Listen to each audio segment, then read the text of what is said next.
Tapi udah saling nyaman ya? Nyaman dong. Katanya bener gak sih abis lebaran ini mau... Kendati sudah lama menjalin hubungan asmara, Aliyah Mas Said dan Thorik Halilintar tercatat belum pernah tampil di acara televisi bersama-sama. Namun pada akhirnya Aliyah Mas Said dan Thorik Halilintar mau untuk tampil di berbagai acara televisi.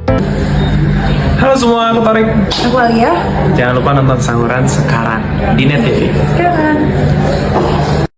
Setelah kemarin Aliyah Mas Said dan Thorik Halilintar tampil bersama sebagai bintang tamu dalam acara Saurans di Net pada Sabtu, 16 Maret 2024, pukul 2 waktu Indonesia Barat. Dan lanjut pada acara televisi lainnya yaitu, Berkahnya Ramadan, yang juga menjadi hostnya adalah Raffi Ahmad.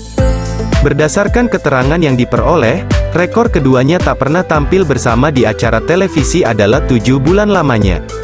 Thorik Halilintar dan Aliyah Mas Said yang sudah mulai tampil di televisi berdua, Thorik dan Aliyah terlihat sudah mulai bisa terbuka untuk menjawab pertanyaan yang ditujukan untuk mereka perihal hubungan mereka selama ini.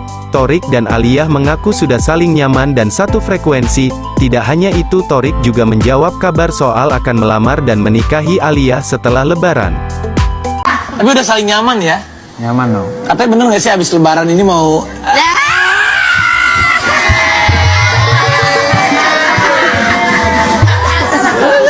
Abis lebaran ada rencana, bener gak sih tuh? Emang harus sampai begini? Iya. Sampai ke depan gitu. Bener gak sih abis lebaran nanti ada gini? Bener gak sih abis lebaran? Insya Allah doain aja. Beneran. Beneran. Tapi